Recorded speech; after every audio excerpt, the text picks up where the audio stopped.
Hindu warrior. नमस्कार, बहुत स्वागत है आप सभी का। आप देख रहे हैं भारत 24 और आपके साथ मैं हूं अमृता गर्ग। और भारत 24 पर आज हम हिंदू शूरवीरों की वो कहानी बताएंगे जो कभी भुलाई नहीं जा सकती। इन कहानियों में आतताइयों की साजिश है और हिंदू वॉरियर्स की जांबाजी भी। मंदिरों के विध्वंस, भारतीय योद्धाओं की वीरता और मुगलों की क्रूरता से भरे अतीत के इन पन्नों को उलटने की शुरुआत करते हैं। हिंदू धर्म और संस्कृति की रक्षा करने वाले योद्धा और भारत माता के वीर सपूत छत्रपति शिवाजी महाराज के जीवन से जुड़ी एक बड़ी घटना से, जहां उन्होंने हिंदू धर्म और संस्कृति पर कुठाराघात करने वाले अतताई अफजल खान का वध कर डाला, जो छत्रपति शिवाजी महाराज को धोखे से मारना चाहता था। आइए देखते हैं इस श्रृंखला का यह पहला एपिसोड रमन भारद्वाज की जुबानी। इस वीडियो के लिए मुख्य सोर्स है सर जदुनाथ सरकार की किताब शिवाजी एंड हिज टाइम्स। तो बात है वर्ष 1659 ईस्वी की, जब बीजापुर की आदिल शाही का दरबार लगा हुआ था। बीजापुर के शासक थे अली आदिल शाह सेकंड, लेकिन सत्ता की जो वास्तविक बागडोर थी वो बड़ी साहिबा के हाथों में थी। बड़ी साहिबा जो अली आदिल शाह सेकंड की दादी थी।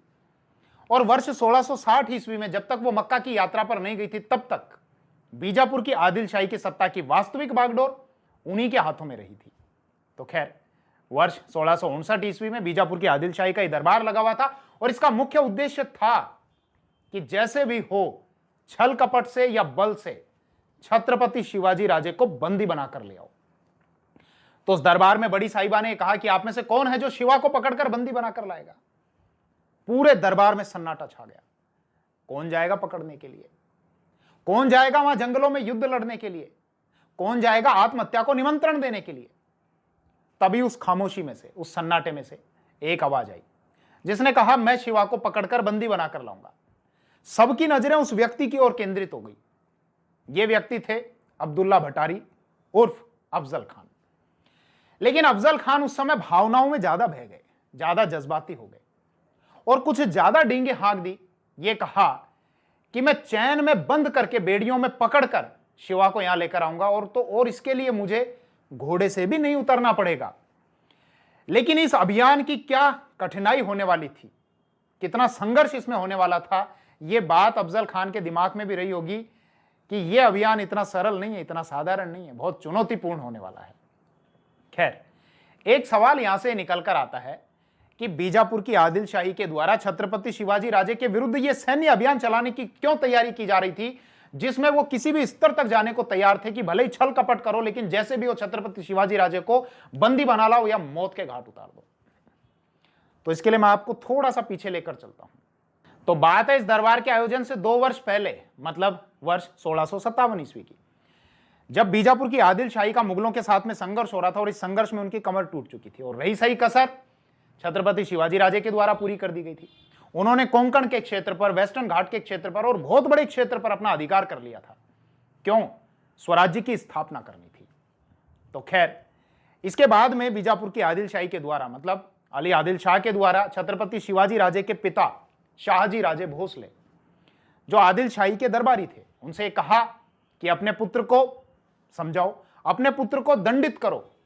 लेकिन शाहजी राजे भोसले ने कहा कि वो मेरा कहना नहीं मानता और मेरी तरफ से आप स्वतंत्र हो, मेरी भावनाओं का ध्यान रखे बिना आप जो भी करना चाहो उसके साथ में कर सकते हो और जिस प्रकार की भी सजा देना चाहो उसको दे सकते हो। बाद में चलकर हम ये देखते हैं कि शाहजी राजे भोसले को बंद कर दिया गया था, कैद कर दिया गया था। खैर, वापस हम अपने विषय पर आते हैं। दरबार का आयोजन हुआ। अफजल खान के द्वारा यह कहा गया, मैं शिवा को पकड़कर लेकर आऊंगा, और अफजल खान को यहां पर इस अभियान के लिए 10,000 की फौज दे दी गई, 10,000 सैनिकों की फौज। अब चुनौतियां बहुत सारी थी, एक एक करके उन पॉइंट्स पर बात करते हैं। अफजल खान के समक्ष पहली चुनौती तो यह थी कि बीजापुर की आदिल शाही की जो आर्थिक स्थिति खराब है और इस अभियान के लिए जो 10,000 की फौज प्राप्त हुई है उसका पेट भी भरना है, और पेट भरने के अलावा जो अधिकारी हैं, जो सैनिक हैं, उनको पैसा भी देना है। पैसा अगर नहीं दोगे तो शत्रु पैसा देकर अपनी ओर मिला लेगा।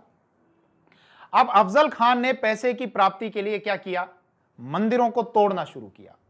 कुछ मंदिर हैं, जेजुरी का मंदिर, तुलजापुर का मंदिर, छत्रपति शिवाजी राजे की कुलदेवी थी तुलजा भवानी, उनका मंदिर तुलजापुर का मंदिर।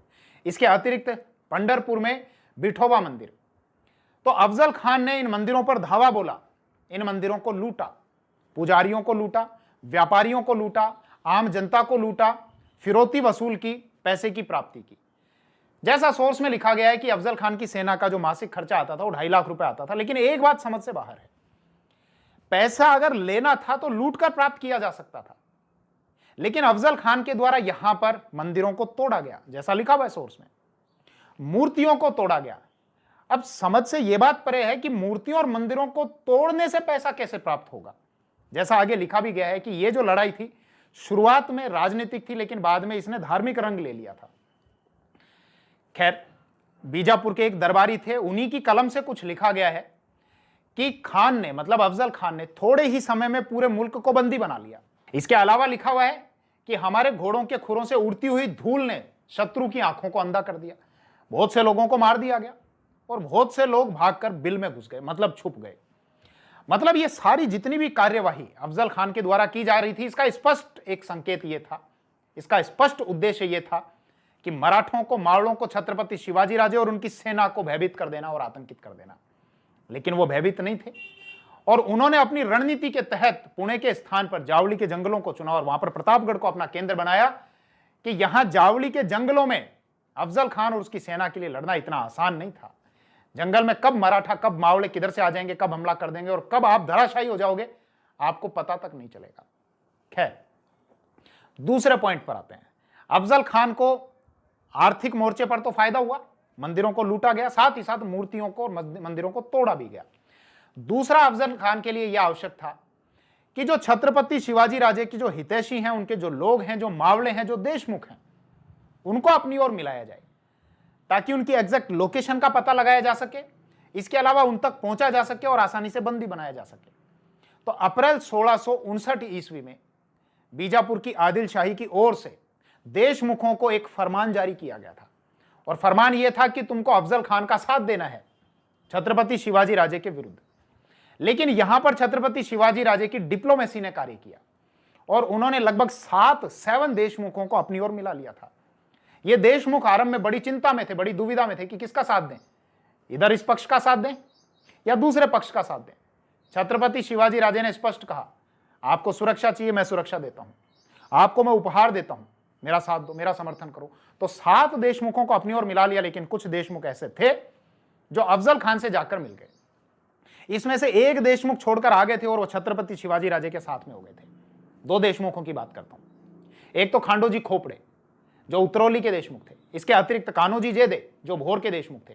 दोनों के मध्य रोहित खेड़े की देशमुखी को लेकर प्रतिस्पर्धा थी और दोनों अफजल खान की ओर से लिखित में आश्वासन चाहते थे कि रोहित खेड़े की देशमुखी हमको प्राप्त हो।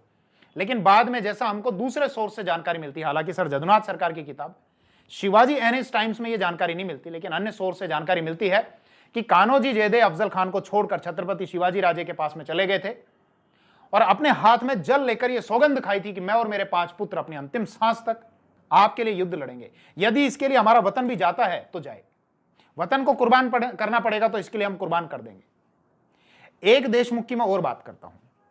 फलटन के एक देशमुख थे जिनका नाम था बाजाजी नायक निंबलकर। ये वही थे जिनके संबंध में हमको एक सोर्स से जानकारी मिलती है, शिवपत्र सार संग्रह। यहां से हमको पता चलता है कि कुछ वर्ष पहले ही बाजाजी नायक निंबलकर को जबरन इस्लाम धर्म कबूल करवाया गया था, लेकिन बाद में वर्ष 1657 ईस्वी में छत्रपति शिवाजी राजे के द्वारा इनकी शुद्धिकरण का कार्य करवाया गया था। तो बाजाजी नायक निंबलकर जो फलटन के देशमुख थे, इनको बंदी बना लिया गया और 2 लाख की फिरौती लेने के बाद फिर अफजल खान के द्वारा इनको छोड़ दिया गया, फिर रिहा कर दिया गया था। तो खैर 2 विषय हो गए, एक तो अफजल खान के द्वारा मंदिरों को लूटना, मूर्तियों को तोड़ना, मंदिरों को तोड़ना, पुजारियों को बंद बनाना, व्यापारियों को बंद कर लेना, फिरौती वसूलना, आम जनता को लूटना। दूसरा, देशमुखों को अपनी ओर लाने का प्रयास करना, लेकिन इसमें छत्रपति शिवाजी राजे की डिप्लोमेसी सफल रही।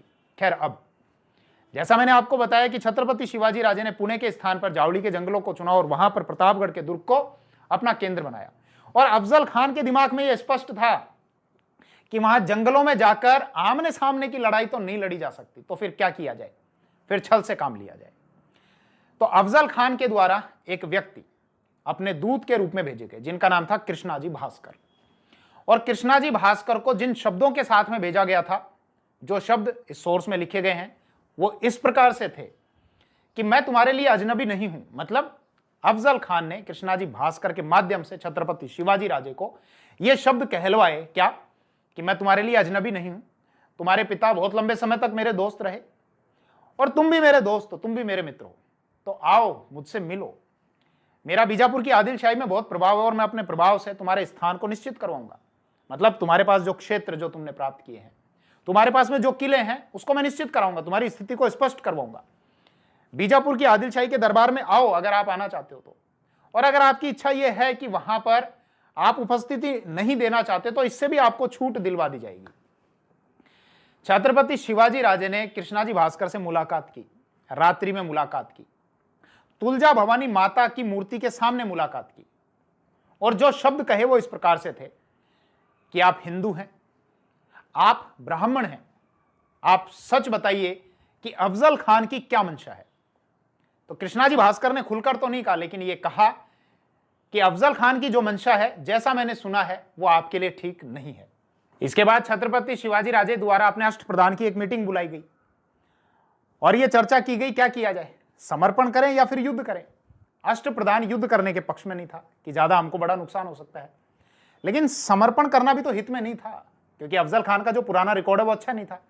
सन 1639 ईस्वी में सीरा या सेरा का क्षेत्र जो वर्तमान कर्नाटक में आता है, वहां के राजा थे उस समय 1639 में कस्तूरी रंगपा, उनको भी अफजल खान ने प्राणों की रक्षा का वचन दिया था और बाद में हत्या करवा दी थी। और तो और छोड़ो, वो तो दूसरा राजा था। अफजल खान के द्वारा स्वयं अपने साथी बीजापुर के प्रधानमंत्री मोहम्मद खान की धोखे से हत्या करवा दी गई थी। सन 1657 ईस्वी में जब बीजापुर को मुगलों के साथ में संघर्ष करना पड़ रहा था, युद्ध लड़ना पड़ रहा था, तो बीजापुर के प्रधानमंत्री थे मोहम्मद खान या खान मोहम्मद, जो कि बीजापुर के प्रति निष्ठावान थे, मुगलों के साथ में संघर्ष कर रहे थे। अफजल खान बीच में छोड़कर आ गए युद्ध लड़ते हुए और बड़ी साहिबा को उनके खिलाफ भड़काया, बोले तो मुगलों के साथ में जाकर मिल गए और उनकी हत्या करवा दी गई। तो जो व्यक्ति वचन देने के बाद अपने वचन से फिर जाए, उसके सामने समर्पण करना तो आत्महत्या के बराबर है। अब इसी के संबंध में एक किंवदंती है कि छत्रपति शिवाजी राजे को कुलदेवी तुलजा भवानी ने दर्शन दी और यह कहा कि मेरा आशीर्वाद तुम्हारे साथ में है और जीत तुम्हारी होगी। इसके बाद वो सभी प्रिपेयर हुए कि सीधे अगर युद्ध लड़ना हो तो युद्ध लड़ेंगे, और यदि अफजल खान किसी भी प्रकार के विश्वासघात को लेकर, छल कपट को लेकर तैयार होकर आएगा तो उसी रूप में उसका जवाब दिया जाएगा। अब छत्रपति शिवाजी राजे ने अपने एक व्यक्ति गोपीनाथ पंत जी को दूत के रूप में अफजल खान के पास में भेजा, कुछ शर्तों के साथ में। यह कहा कि हमको आपका प्रस्ताव स्वीकार है, हमारी तरफ से 4 लोग आएंगे राजे सहित, आपकी तरफ से भी 4 लोग रहेंगे, और मिलने का जो स्थान रहेगा वो हमारा क्षेत्र रहेगा। मतलब वाई या वई में नहीं मिलेंगे, जो कि हेडक्वार्टर था अफजल खान का। कहां पर मिलेंगे? जंगलों में, प्रतापगढ़ के नीचे। कहां पर? प्रतापगढ़ के नीचे, थोड़ा समझ लेना, घने जंगल है जहां प्रतापगढ़ का दुर्ग बना हुआ है, उसी के नीचे एक चोटी पर कैंप लगाया जाएगा, एक टेंट लगाया जाएगा, जो चोटी है उस चोटी के शीर्ष पर। तो प्रतापगढ़ से तो नीचे हो गया, और इस चोटी के नीचे एक घाटी है जहां पर कोयना नदी बहती है। तो वो कोयना नदी घाटी का क्षेत्र है जहां पर बाद में अफजल खान की सेना बिखरी हुई थी, जिन पर फिर हमला किया गया और लगभग 3000 जो सैनिक थे उनको मौत के घाट उतार दिया गया था। इसकी मैं अभी आपसे बात करूंगा। तो क्या क्या शर्तें थी? हमारी ओर से 4 लोग रहेंगे, आपकी तरफ से भी 4 लोग रहेंगे। अफजल खान ने कहा ठीक है। मिलने का जो क्षेत्र रहेगा वो वाई या वही नहीं रहेगा जहां पर आपका हेडक्वार्टर है, मिलने का जो क्षेत्र रहेगा वो हमारा रहेगा प्रतापगढ़, ठीक है। अब वहां गोपीनाथ पंत जी जो गए थे वो दरअसल इस प्रस्ताव पर चर्चा करने के लिए नहीं गए थे, वो गए थे अफजल खान की वास्तव में क्या मंशा है उसका पता लगाने के लिए। अफजल खान के अधिकारियों को घूस दी गई और घूस देकर यह पता लगाया गया और यह जानकारी हुई कि जब बातचीत होगी, मीटिंग होगी, तो उसी दौरान छत्रपति शिवाजी राजे को गिरफ्तार कर लिया जाएगा, बंद बना लिया जाएगा। अब सभी तैयार थे। ये चोटी, इस चोटी पर कैंप लगाया गया, 2 रास्ते, एक इधर से रास्ता, एक इस साइड से रास्ता, और इस और तो और छत्रपति शिवाजी राजे के द्वारा वाई से लेकर और यहां तक का जो रास्ता था उसको पूरा साफ करवाया गया, जंगल को साफ कराया गया रास्ते पर जो आता था, और रास्ते में बीजापुर की सेना के लिए खाने और पीने की व्यवस्था तक करवा दी गई थी। अब जब खान आए, अफजल खान आए अपने 1000 सैनिकों के साथ में, तो गोपीनाथ पंत जी ने रोका, बोले आप ये क्या कर रहे हैं? शर्तें थी, शर्तों में तय हुआ था कि हमारी ओर से 4 लोग आएंगे, आपकी ओर से भी 4 लोग आएंगे, आप तो 1000 लोगों को लेकर जा रहे हैं, 1000 सैनिकों को लेकर। अगर राजे को पता लग गया तो वो भयभीत हो जाएंगे, डर जाएंगे और मुलाकात ही नहीं हो पाएगी। तो ये केवल एक तकनीक थी, ये बोलने का एक तरीका था। अफजल खान ने कहा हाँ बात तो ठीक है, और उनको वापस भेज दिया और केवल 4 लोगों को रखा। एक तो खुद अफजल खान, इसके अतिरिक्त सैयद बंडा, ध्यान रखना सैयद बंडा जो है बहुत जबरदस्त तलवारबाज था। इसके अतिरिक्त कृष्णाजी भास्कर और एक व्यक्ति और थे जिनका नाम इस सोर्स में नहीं दिया गया, जिसके आधार पर मैं ये लेक्चर रिकॉर्ड कर रहा हूं। छत्रपति शिवाजी राजे की ओर से भी 4 व्यक्ति थे, एक तो स्वयं थे, एक गोपीनाथ जी पंत थे, इसके अतिरिक्त जीवा महिला थे और इसके अलावा शंभूजी कावजी थे। ये 4 लोग थे। अब पहले ये यहां पर आ गए अफजल खान। अफजल खान जब आए इस टेंट में, इस तंबू में आए, जो भी कैंप लगाया हुआ था, तो उसके वैभव को देखकर उनका पारा हाई हो गया। बोले ये एक दरबारी का पुत्र है, दरबारी के पुत्र के पास इतना वैभवशाली सामान कैसे हो सकता है। तो गोपीनाथ पंत जी ने स्थिति को संभाला और ये कहा कि जैसे ही वो राजे आपके सामने आएंगे, जैसे ही समर्पण करेंगे, तो ये सामान वापस बीजापुर में भेज दिया जाएगा एक गिफ्ट के तौर पर, उपहार के तौर पर। ठीक है। अब अफजल खान बैठे हुए टेंट में, तंबू में, राजे को भी मैसेज भेज दिया गया आप आ जाइए, ये बैठे हुए। उन्होंने आने से पहले अपनी माता जिजाऊ के पैर छुए, आशीर्वाद लिया। इसके अलावा अपने अष्टप्रधान को निर्देश दिया कि यदि मेरी हत्या हो जाती है, मुझे मौत के घाट उतार दिया जाता है, तो बालक राजे को अगला छत्रपति बना दिया जाए, अगला शासक बना दिया जाए और माता जिजाऊ के निर्देशन में यह राज्य संचालित किया जाए। आने से पहले उन्होंने अपने वस्त्र के नीचे लोहे का कवच पहना, आगे भी और पीछे भी, और अपनी जो पगड़ी थी उस पगड़ी के नीचे लोहे की एक कैप उन्होंने पहन ली, क्योंकि यह स्पष्ट था वहां पर जब वो जाएंगे तो उन पर हमला होने वाला है, यह स्पष्ट थी ये बात। अब जब वो गए, चढ़कर ऊपर जब गए, तो कुछ क्षण के लिए वो रुके और रुककर उनकी नजर एक व्यक्ति की ओर गई। ये कौन व्यक्ति? सैयद बंडा। वो जानते थे तलवारबाज है। उन्होंने कहा ये यहां क्या कर रहा है, जब मेरे साथ नहीं है तलवारबाज, तो इनको भी बाहर भेजा जाए। बाहर भेज दिया गया। अब उस टेंट के अंदर, उस कैंप के अंदर एक और अफजल खान, वो अफजल खान जो दैत्याकार शरीर के थे, विशालकाय शरीर के थे। भाई मैं तो उनको देखने नहीं गया, आप भी देखने नहीं गए। सोर्स जब पढ़ते हैं तो जानकारी मिलती है कि वो विशालकाय शरीर के थे। तो दोनों एक दूसरे के आमने सामने।